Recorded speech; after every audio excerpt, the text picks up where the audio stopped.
There are well-established guidelines for civilized galactic conquest, most of them authored by the Thelrixi hegemony. Their tomes contain regulations for planetary challenges, honor codes for single combat, and entire appendices on the proper way to accept a world's surrender. None of these voluminous, self-important texts mention what to do when a divinely appointed imperator gets launched into the bleachers by 2,000 pounds of deadly steak. But that's jumping the gun.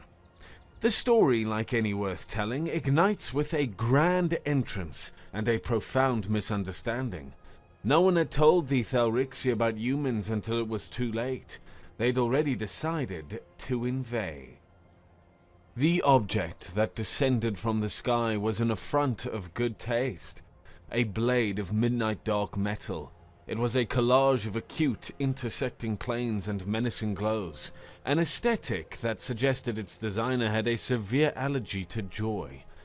It slid through the thick, humid Texas air with an arrogant, silent hum that felt more offensive than a roar, and settled in the exact center of the San Jacinto County Rodeo Arena, a vortex of dust, dirt, and half-eaten funnel cake wrappers swirled up around it, a gritty welcome wagon for the end of the world. For a drawn-out moment, the rodeo froze. The country band on the main stage faltered mid-twang. The deep fryer operators paused, baskets of half-cooked corn dogs hovering over boiling oil. Even the cicadas seemed to hold their breath. Their innocent buzzing choked into a stunned quiet that left only the drip of condensation from a massive tub of lemonade. Then a ramp hissed open, bathing the dusty arena in a sterile, condescending light. Down this ramp strode Imperator Tecton, conqueror of 1,000 suns, subjugator of the Grolnokian hives, and a being whose jawline, it was rumored, could hew granite. He stood 8 feet of armored perfection, trailed by an honor guard of warriors with scowls that looked too symmetrical for natural evolution. Tecton marched to the center of the arena, his boots making no sound on the churned-up earth. He slammed the butt of a ceremonial energy spear into the ground. A deep, resonant thump echoed through the sudden quiet, a sound that had once heralded the fall of empires. His voice, amplified by some unseen technology, boomed across the fairgrounds, each word sculpted from self-importance. "People of this world, I am Imperator Tecton of the Thelrixi hegemony. By the ancient laws that bind the stars, I claim this sphere for our eternal glory. We have observed your rituals, this gathering of your strongest. We have seen your champions test their mettle. The time for games is over. Present your single greatest warrior to face me in the rite of conquest. His victory earns your freedom. His defeat seals your fate." The crowd stared. They looked from the giant polished aliens to each other, then back to the aliens. San Jacinto County was generally unprepared for this level of weird. From his perch on a fence overlooking the bullpens, Jabber Jab Stone calmly took a final swig of his Lone Star beer. He was a man carved from sun-baked leather and quiet disapproval, his face a roadmap of long days and short tempers. The alien invasion thus far presented a significant inconvenience. He crushed the can in one hand with a thoughtful crunch and spat a stream of tobacco juice that landed just shy of his worn-out boot. "Well," he muttered to one in particular, "that's a new kind of stupid." Dale, the rodeo announcer, a man whose professional life consisted of manufacturing excitement out of thin air, scrambled down from his booth. Sweat soaked through his starched western shirt, his bolo tie askew. Jab, you hear that fella? Champion? What in the blue blazes is he talking about?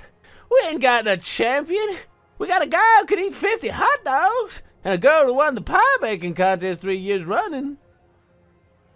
Jab didn't turn around. He jerked a calloused thumb toward the reinforced steel pens behind them. A symphony of frustrated snorts and the percussive thud of hoof against metal rattled the air. "Give him a champion, Dale." A wicked, world-changing grin spread across Dale's face. He understood. Oh, he understood perfectly. The event had ceased to be an alien invasion. It had become a show. And the show must go on. He scurried back to his booth, grabbed the microphone with the trembling hands of a man who just found his calling, and flipped the switch. His voice now filled with a booming God-given showmanship he hadn't used since the '08 bull riding finals, roared through the PA system and drowned out the alien's hum. "Folks, it seems our esteemed visitors are looking for a fight. Well, it's their lucky day, because here in San Jacinto County, we believe in hospitality. And it would be mighty rude of us not to introduce them to one of our biggest local celebrities. He's a 10-time buckle winner, the baddest beast east of the Pecos, and the angriest 2,000 pounds of prime beef you've ever laid eyes on. Please give a warm San Jacinto welcome to the champion of Earth, Diablo!" Tecton watched, a smirk of amusement on his perfect lips. A beast. These locals offered a dumb animal as their champion. The gesture was pathetic. It was insulting. It was getting bigger. The gate to chute number 4 burst open with a sound of tortured steel. A mobile mountain of muscle and fury emerged, a bull so black it seemed to drink the afternoon light. Its horns looked stolen from a demon's trophy room and sharpened on the bones of its enemies. Diablo had a very bad day.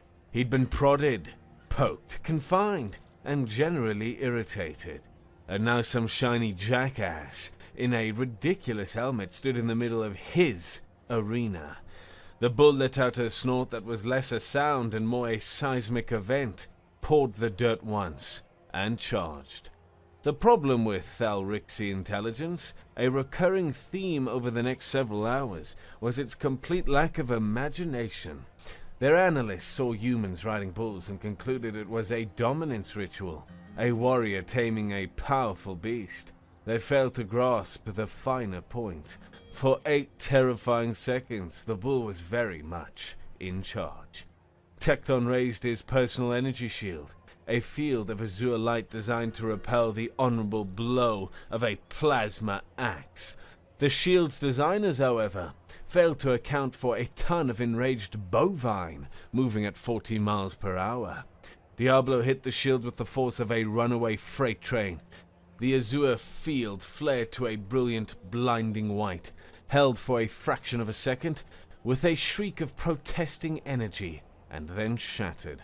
The bull's left horn, a marvel of natural engineering, did not slow. It connected with Tecton's ceremonial chestplate, a priceless artifact forged in the heart of a dying star. The priceless artifact crumpled with the sound of a tin can run over by a semi-truck. 2 of the Imperator's ribs cracked. The air left his lungs in a surprised whoosh. Then the great Imperator, Tecton, conqueror of 1,000 suns, launched head over heels into the third row of the cheap seats, landing in a heap amidst a shower of popcorn and spilled sodas. The entire rodeo erupted in the loudest, most cathartic, most genuinely joyful cheer of the day. The invasion had officially begun, and it was already behind on points. Humiliation is a powerful catalyst. For Tecton, staggering to his feet with a mouthful of dirt and a shattered ego, it consumed him. His honor, the bedrock of his entire existence, lay defiled by livestock. He ripped his dental helmet off, his face a canvas of purple-skinned fury, and screamed a single guttural word that needed no translation. "Subdue them!" His honor god, paragons of ritual combat, moved. They advanced from the ship in a flawless interlocking wedge, their energy blades humming to life with a sound like agitated hornets. They were a vision of disciplined terror, a wall of death that had broken the will of countless worlds. They expected fear, they expected awe, they expected the cowering submission of a lesser species. They got Hank. Hank was a grizzled rancher in denim overalls who had seen 2 droughts, 3 floods, and the price of feed rise every year for the last 30. He possessed a low tolerance for nonsense, and an 8-foot alien with a glow stick advancing on his family qualified. He responded with the accumulated wisdom of his people. He raised the 12-gauge pump-action shotgun that never strayed more than 5 feet away from his person. The weapon, a masterpiece of brutal simplicity, was a tool the Thalrixi with their elegant plasma rifles had never conceived of in its messy, indiscriminate lethality. The Thalrixi warrior in the lead saw the simple tube level at him. His shield flared, ready to deflect the single focused energy bolt he anticipated. Instead, Hank's shotgun roared, belching a cloud of fire, smoke, and 2 ounces of double-aught buckshot. The alien's shield, calibrated for a single point of impact, suddenly had to calculate the trajectory and kinetic energy of 12 separate lead pellets traveling at nearly 1,200 feet per second. It tried for a millisecond. It flickered erratically, a frantic light show of computational panic. Then it gave up, overloaded and utterly defeated. The cloud of lead punched through the now defunct shield and hit the warrior square in the chest. His body blew clean off his feet and landed in a clatter of useless armor 10 feet behind where he'd stood. A quiet rippled through the advancing Thalrixi line. They stared at their fallen comrade, then at the smoking tube in the old human's hands. Their entire combat doctrine centered on the shield. The shield meant life, the shield meant honor. The shield, it turned out, had a strong opinion about birdshot. The perfect Thalrixi wedge wavered in shock and confusion. The first official shot of the invasion had been fired, and the rules of engagement were now whatever the Texans damn well said they were. The air split with the crack of a dozen more shotguns. Alarms blared from the alien ship. A stray bottle rocket, lit by a teenager in the stands, zipped past a Thalrixi's head with a high-pitched whistle. The carefully orchestrated invasion dissolved into a county-wide brawl.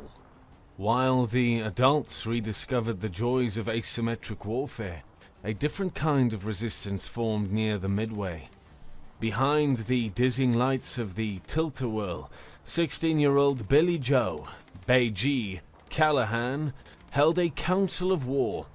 Her posse consisted of a dozen or so farm kids, teenagers whose idea of a good time usually involved seeing how fast a dirt bike could go before it fell apart. BJ sized up the enemy. She'd been running circles around grown-ups on her family's ranch since she was 10. The aliens were big. They were strong, but they moved like parade floats, slow, predictable, and utterly lacking situational awareness. They focused on the big threats in the arena, ignoring the chaos on the periphery. "Okay, listen up," she said, her voice sharp and confident. "They're just big, dumb jocks in shiny armor. They think they're tough, but they don't know the layout. We do. Let's give them a proper welcome." Their campaign of tactical harassment began with a simple lure. A squad of 4 Thalrixi attempting to flank the main brawl were distracted by what appeared to be a lone, terrified human child. The child led them on a chase into the haunted farmhouse, a rickety attraction whose scares were usually limited to a guy in a rubber mask jumping out from behind a plastic skeleton. Today, its horrors were significantly upgraded. The first alien through the door tripped a wire connected to a burlap sack full of angry hornets, unceremoniously scooped into it minutes before. The second was met by a swinging pendulum made from another sack filled with prize-winning horseshoes. The third found himself on the receiving end of 3 paintball guns, reloaded by BJ's crew with a diabolical mixture of ghost pepper hot sauce and industrial-grade epoxy. The highlight, the moment that would enter San Jacinto legend, came from Timmy. Timmy was 12, had a mouthful of braces, and possessed a slingshot arm that was the terror of every squirrel in the county. He watched a Thelrixie centurion, a decorated officer by the looks of his ornate helmet, stumble out of the farmhouse, blinded by hot sauce and buzzing with furious hornets. Timmy drew back his slingshot, a water balloon stretched out in the leather pouch. This was no ordinary water balloon. This one contained the chili powder BJ had borrowed from the first place winner of the chili cook-off. He let it fly. The balloon sailed through the air in a perfect arc and burst squarely on the centurion's faceplate, dusting his eyes and respiratory vents with pure capsaicin. The warrior roared, stumbling blindly backward, flailing his arms. His stumble took him directly through the flimsy wood fence of the prize pig pen. There, with a gentle, inquisitive grunt, he sat on by Petunia, a 600-pound sow who had been enjoying a nice nap and did not appreciate the disturbance. The great warrior lay pinned, defeated by a combination of teenage ingenuity and bacon on the hoof. Back near the crippled warship, which now had a distinct bullhorn-shaped dent in its hull, Subjugator Grawl approached his imperator cautiously. Tecton stared out at the unfolding pandemonium, his face a thunderous mask of disbelief and rage. "Imperator!" Grawl began, his voice a model of respectful deference. He was younger than Tecton, more adaptable. He saw the unfolding disaster for what it was. "Their tactics are unorthodox. They use these kinetic projectile weapons from a distance. They refuse to meet us blade to blade. They employ trickery. Perhaps if we adapted, used our plasma rifles for suppressing fire, established a perimeter." Tecton whirled on him, his eyes burning with furious, wounded pride. "Silence, subjugator! You speak like a coward. We are Thelrixie. We do not adapt to the gutter tactics of lesser beings. We meet our foes with honor and strength. We break them with our might, face to face. We will not cower behind cover and fling energy like frightened children." He bellowed orders for his warriors to press the attack, to meet the humans head-on, and stormed off. Grawl watched him go, a chilling thought solidifying in his mind. The old imperators, the ones from the sagas, who had carved their empire from a hostile galaxy, had been pragmatic. They would have scoured this dusty, beer-soaked world from orbit after the first insult with the bull. But centuries of easy victories against other honor-bound cultures had bred this new generation of leaders, arrogant, complacent, and blinded by their own dogma. Tecton's pride was an anchor, and it was dragging them all down to hell. Jab saw the fight dissolve into scattered, chaotic brawls.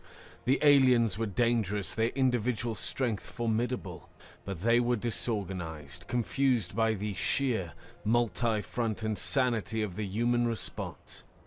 It was time to add some structure to the chaos. He found Dale's backup shortwave radio, a dusty relic used to coordinate parking.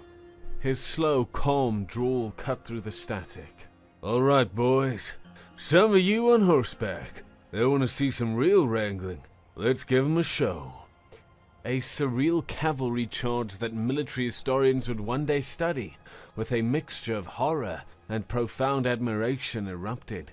Cowboys on horseback, men who could rope a fleeing calf from a galloping stallion in a dead run, galloped into the fray. Their lassos spun through the air like living things. An 8-foot-tall alien warrior roared in frustration. A flash of braided rope. The first lasso zipped out, snaring his rifle arm. A second snapped around his ankle. A third looped perfectly around his neck. 3 ropes went taut. The warrior vanished from his feet and was unceremoniously dragged into a pen of angry hogs, who were more than happy to make a new friend. Across the battlefield, a scene replayed. A masterclass in an ancient art form applied to a futuristic problem. Watching the horseback charge from atop a stack of hay bales, Cletus Cleet Williams had a divine spark of inspiration. Grease-stained and perpetually vibrating with a low-level hum of mechanical energy, Cletus viewed the world through the lens of an internal combustion engine. The Thalrixi's silent, elegant anti-gravity technology offended his mechanical sensibilities. It was an insult to good, honest, loud, gas-guzzling American engineering. He leapt down from the hay, a wild look in his eye, a grease rag hanging from his back pocket like a knight's favor. He sprinted toward the sprawling dirt parking lot, a sea of pickup trucks gleaming in the afternoon sun. "Y'all want to see something cool?" he bellowed to anyone within earshot. A few minutes and several rolls of high-tensile strapping tape later, the cavalry got a V8 upgrade. A phalanx of monster trucks and soaped-up pickups, their suspensions lifted to frankly irresponsible heights, screamed onto the fairgrounds. They bristled with deer rifles taped to roll cages. Coolers full of beer rattled in their passenger seats. From their speakers, a cacophony of heavy metal and outlaw country blasted at volumes capable of shattering glass. They plowed through alien squads like a bowling ball through pins. Cletus led in his prize Chevy, the Beast, a monstrous creation with tires taller than a man. A wild, ecstatic grin was plastered on his face. He leaned out the window, shaking his fist. "Listen here, you green-skinned sons of bitches. Know me as your slaughterer. You're a devilishly good-looking executioner. Kneel for your goddamn demise." He screamed as he rammed a Thalrixi warrior clean through a wooden fence and into the side of a porta potty. The F-150 Phalanx arrived. High on their initial success, BJ's crew decided to up the ante. From their perch on the funhouse roof, they spotted another Thalrixi squad cautiously advancing through the now deserted midway. They moved in a tight tactical wedge, clearly having learnt from their comrades' mistakes. BJ grinned. A new lesson was in order. One of her crew, a lanky kid named Skeeter, scrambled down and acted as bait, pretending to be injured near the base of the tilt-a-whirl. The alien, seeing a chance to capture a prisoner for interrogation, took it. They surrounded him, their weapons leveled, and followed him as he scrambled onto the ride's platform, implying it was some kind of tactical high ground. The moment the last heavy alien boots stepped onto the diamond plate steel, Skeeter dove off the other side. BJ gave the signal. Her friend, a wiry girl named Cass, who had a knack for electronics, slammed a crowbar into the ride's control panel, shorting out the safety regulators. She'd then hotwired the main power, pushing the lever all the way to a setting marked, ominously, max. The ride lurched to life. It didn't just spin. It accelerated with the violent, irregulated fury of a dying star. The 8-foot warriors, whose high-gravity biology made them strong and stable, were suddenly pinned to their seats by G-forces they were physiologically unprepared for. Their world became a spinning, lurching vortex of green-skinned misery. The scene was a kaleidoscope of nausea. An entire elite squad was removed from the fight with lethal motion sickness. One of them pathetically vomited into his own helmet. Amidst the chaos, the Thalrixi grew desperate. They needed intelligence. They needed to understand the tactical genius behind this storm of utter madness. They finally managed to corner an individual they believed must be a key figure in the human command structure. This human was unnaturally agile, evading their plasma shots with effortless cartwheels and acrobatic tumbles. His face, painted in terrifying symmetrical patterns of red and white, was clearly a form of ceremonial war paint. His movements were unpredictable, chaotic, yet effective. He had to be one of the human's elite trickster warriors, a shaman or jester whose role was to spread confusion and fear. They finally trapped him behind the cotton candy stand. They surrounded him, weapons raised. He just stood there, a strange, fixed smile on his painted face. They dragged Sparky the rodeo clown back to their ship and confiscated his floppy shoes and squeaky red nose. Assuming they were part of a fearsome war gob, they would interrogate him, break him, and learn the secrets of human combat psychology. This proved as fruitful as trying to learn the secrets of fire by hugging a lit stick of dynamite. Inside the ship's makeshift brig, a sterile white room with a single energy field for a door, Sparky was left alone. His captors had bound his hands with what they assumed were inescapable energy cuffs. Sparky looked at the cuffs, then at the small pin holding his oversized flower corsage to his chest. He sighed. This was almost too easy. He slipped his bonds in under a minute. The energy field door was trickier, but it hummed with a predictable frequency. He'd once gotten out of a locked porta potty at last year's festival using nothing but a paperclip and a half-eaten corndog stick. This was simple. A few moments of fiddling with the control panel using the corsage pin, and the field flickered and died. He crept through the silent metallic corridors of the alien ship. The vessel was eerily quiet. The Thelrixi's arrogance extended to their ship design, all their security focused outward, on honorable ship-to-ship combat. The idea that a single captured local could pose a threat from within was apparently too insulting to even consider. He soon found what he was looking for, a storage locker carelessly left unlocked. Inside were racks of the aliens' plasma grenades. They were sleek, beautifully designed orbs of destructive power. Sparky picked one up, weighing it in his hand, applying the simple universal logic of demolition. He knew he didn't need to understand the advanced technology. He just needed to find the important bits of the ship and introduce them to the important bits of the grenade. He followed the thickest, brightest, humming power conduits he could find, the ones that snaked away from the ship's engine core. With the silent focus of a concert pianist approaching a crescendo, he began placing the grenades. He placed them not randomly, but at major junction points where the conduits split off to power the ship's primary systems. Weapons, shields, life support. He set them all on a time delay, synchronized with a flick of his wrist. He placed the last one when a Thelrixi patrol rounded the corner. A moment of shocked silence passed, then the chase was on. The chase resembled a Benny Hill sketch directed by a pyromaniac. Sparky, with his painted smile and surprising speed, led the guards on a frantic chase through their own ship. He swung from pipes, slid under closing doors, and at one point distracted them by pulling an endless stream of colored handkerchiefs from his sleeve. The chase led him to a small cargo bay. In the corner, leaning against a crate, sat a unicycle. The galaxy is a strange place, and sometimes it provides. Sparky's smile widened. It was fate. He hopped onto the unicycle and pedaled out of the cargo bay just as his first grenade went off. A string of perfectly timed daisy-chained explosions ripped through the ship's internal power grid behind him. Lights flickered and died. Systems screamed alarms and then fell silent. He rode the unicycle down the main ramp, honking a small horn he'd produced from his pocket.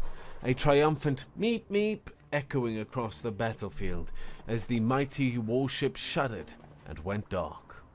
While Spock engaged in his one-man rampage, the broader Texan guerrilla war reached new heights of culinary violence. Up in the grandstands, a group of deer hunters had set up a sniper's nest. Using their high-powered rifles with scopes designed to spot a buck at 500 yards, they methodically picked off Thelrixi officers, easily identifiable by their slightly fancier helmets. Down on the midway, several of the local ranch wives, pillars of the community, and undisputed masters of potluck warfare, set up a free welcome chili stand. They offered steaming bowls of their 5-alarm ghost pepper-infused chili to any captured or disoriented aliens.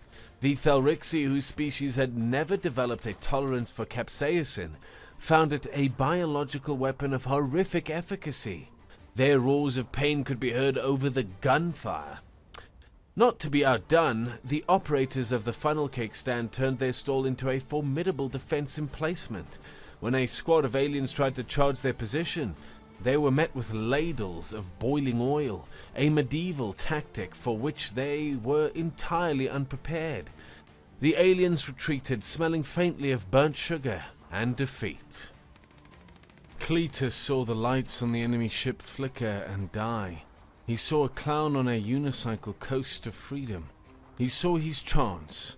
The ship was crippled, but it wasn't dead. He would ground it permanently. He scavenged a plasma rifle from a downed alien, popped open its side panel and whistled. The power cell was a work of art, a miniature sun contained in a magnetic bottle. He ripped it out, then pried open the weapon's casing, exposing its inner workings. "Well, I'll be," he muttered, a greasy finger tracing a power conduit. "They bottle the damn sun here, but they're only sipping the juice. Safety regulations. Cowards." He hauled the rifle over to the biggest piece of machinery on the fairgrounds, a massive gleaming red combine harvester. Its bladed more wide enough to swallow a car. He popped the hood, revealing a V12 diesel engine the size of a smart car. "Time to open the fire hose," he said to himself. With the frantic, focused energy of a surgeon performing a heart transplant, he worked. He bypassed the rifle's internal systems, hooking its main energy conduits directly to the harvester's massive alternator. "Gonna need more juice," he yelled to two of his buddies, who looked on with a mixture of awe and terror. He had them hold the rifle in place on the harvester's roof, aimed at the ship. Then he climbed into the cab. He redlined the engine. The V12 screamed, the entire machine shaking as he channeled the entire electrical output of a high-performance diesel engine directly into the alien weapon. The rifle, designed for the steady, measured output of its own power cell, began to glow cherry red. The resulting plasma bolt was a lance of pure incandescent rage, a thick, unstable torrent of energy that roared through the air. It struck the warship's main landing ramp and didn't just damage it, it melted it. The ramp dissolved into a glowing molten puddle of slag that dripped and cooled, permanently welding the ship to the soil of San Jacinto County. Cletus killed the engine, the sudden silence deafening. He leaned out of the cab, covered in sweat, and grinned. "That's how you get some real horsepower, fellas." Deep in a bunker in Cheyenne Mountain, a 4-star Air Force general named Hankin stared at a flickering satellite feed, his morning coffee completely forgotten. On the screen, a large piece of agricultural equipment fired a plasma beam at an alien vessel. He blinked. He rubbed his eyes. The image remained. What in the goddamn hell am I looking at, Lieutenant?" the general muttered, his voice barely a whisper. The young lieutenant next to him squinted at the high-resolution display, trying to make sense of the chaos. "Sir, we believe that's the annual San Jacinto County Rodeo and Livestock Show in East Texas. We're still trying to confirm the disposition of the non-terrestrial combatants, but, sir, is that a clown on a unicycle juggling what appears to be live grenades?" Before General Hankins could formulate a response that didn't involve questioning his own sanity, the feed crackled, fizzed, and died, a casualty of the escalating electromagnetic chaos. The highest echelons of the U.S. military were left in stunned, bewildered silence, with nothing but a lingering image of a combined harvester of doom. Our unseen narrator chuckles. They'd never get the full story, and it was probably for the best. Some things are too beautiful, too pure in absurdity, to be properly documented in a government report. Tecton watched his ship die. He watched his warriors get roped like cattle, sickened by carnival rides and blown apart by primitive slug throwers. He watched his glorious invasion, the capstone of his career, crumble into a humiliating, incomprehensible circus. His honor was not in tatters. It had been set on fire, stomped into the dirt and fed to hogs. All that remained was pure, absolute, primal rage. He let out a roar that echoed across the fairgrounds, a sound of such inherent fury that it momentarily silenced the battle. He raised his own plasma axe, its blade crackling with deadly energy. "To me," he bellowed. "To me, sons of Thorlax. We end this now. No more tricks, no more cowardice. We will crush these savages beneath our boots. We will restore our honor, or we will die in the attempt. Charge!" He rallied every remaining warrior, a few dozen battered but still formidable soldiers. They formed up around him, a last, desperate wave of polished armor and righteous fury. He would break these savages with a tsunami of pure force. Jab, Cletus, and Sparky, now back in the fray, having swapped his unicycle for a stolen alien speeder bike, saw the Thelrixi forming up for a final push. A straight fight, even now, would be costly. A lot of good people would get hurt. Jab got an idea. The idea was stupid, magnificent, and absolutely perfect. He grabbed the microphone from Dale's booth, which was somehow still working. His slow, calm drawl cut through the battlefield noise, amplified by every speaker on the fairgrounds. "Attention, alien visitors. This is Jabberstone. On behalf of the good people of San Jacinto County, I'd like to say, you've put on a hell of a show, but all shows have a finale. The people of Texas accept your challenge for one final contest. Winner take all. Bring all your champions to the main arena for the championship stampede." Tecton heard the challenge. A final contest, a decisive battle in the very ring where his humiliation began, a chance to salvage a shred of honor from his fiasco. To meet the human leader in a final, glorious battle. The bait was obvious, but his pride was too vast to let him refuse. "Forward!" he roared, and marched his remaining army proudly back into the rodeo arena. As they marched, Jab snatched Dale's shortwave from the console. "Cletus, you copy? Time for the light show. Main arena." A burst of static. "You got it, boss. Full wattage," came the reply. Jab switched channels. "Sparky, you got the party favors ready for the pens?" A crackle, a maniacal giggle, and a single clear honk was his only reply. It was enough. The main gates of the arena slammed shut with a deafening clang of steel on steel, trapping the Thelrixi inside. The stadium lights, rigged by Cletus, flared to an intensity 10 times their normal brightness, blinding the aliens with a sudden, searing glare. Then the music started. A sonic assault erupted. Cletus had patched every amplifier on the fairgrounds, from the main stage PA to the speakers on the Ferris wheel, into a single system.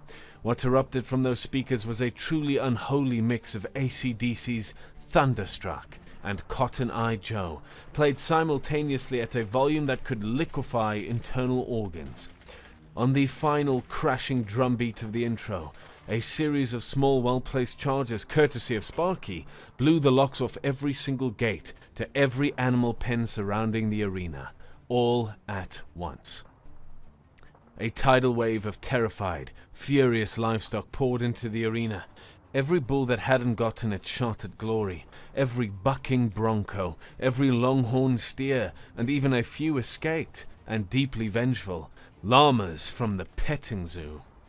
The honorable Thelrixi wedge shattered into a maelstrom of kicking hooves, sharp horns, and pure unthinking animal panic.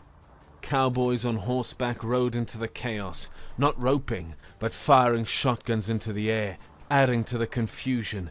BJ's kids zipped between the floundering aliens on dirt bikes, throwing lit firecrackers under their feet like a tiny, chaotic cavalry. It was beautiful. It was terrifying. It was Texas. In the center of the pandemonium, Tecton was a titan of rage. He roared, swatting bulls aside with his sheer strength, his plasma axe cleaving through anything that got too close. He spotted Jab on the far side of the arena, standing calmly by the announcer's booth. His personal honor demanded he slay the human leader. He charged, a green-skinned juggernaut of hate, shoving a panicked Longhorn aside. He raised his axe for the final, killing blow. He never saw it coming. A monster truck Cletus's prized The Beast flew through the air. It had launched off a jump made from a hastily assembled stack of hay bales. A flaming bull skull, which had been a decoration on a barbecue stand 30 minutes ago, was now welded to its grill. And behind the wheel, a maniacal grin plastered across his grease-painted face, was Sparky. He gave Tecton a final two-fingered salute before bailing out of the cab at the apex of the jump, landing perfectly and improbably in a nearby horse trough filled with water. The truck, driverless and airborne, slammed into the Imperator in a glorious, fiery, Michael Bay-worthy explosion of twisted metal, gasoline, and shattered pride. The invasion was over. The sun set, casting long, dramatic shadows over the smoking wreckage of the San Jacinto County Fairgrounds. As the dust from the final explosion settled, the surviving Thelrixi, fewer than 20 of them, stood frozen, leaderless, their weapons lowered, their belief system in absolute ruins. Subjugator Grawl stepped forward. He surveyed the absolute carnage, the crippled ship, the burning truck, the dazed and scattered livestock.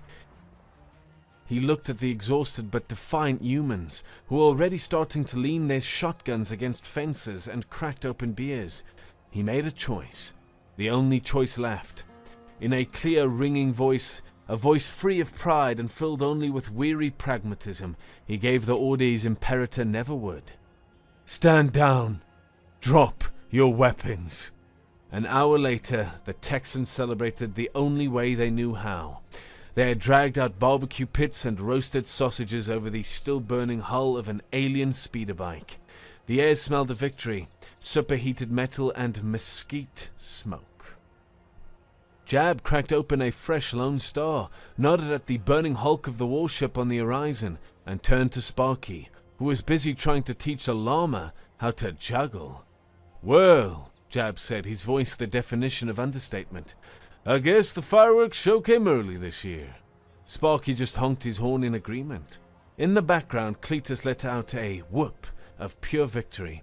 He had successfully jury-rigged a plasma rifle's power cell to his beer fridge. It now glowed with an ominous blue hum and, as he just discovered, could produce a perfectly cryogenically chilled can of beer in 0.8 seconds. Progress. A group of teenagers led by BJ had already spray-painted racing stripes and a crude drawing of Diablo on a captured alien speeder and were arguing over who got to drive it first. The galaxy, whether it knew it or not, had just received a very clear, smoke-scented and slightly sticky message. No one had told the Thelrixi about humans, about their chaos, their stubbornness, their sheer unrefined talent for violence. And now it was far, far too late.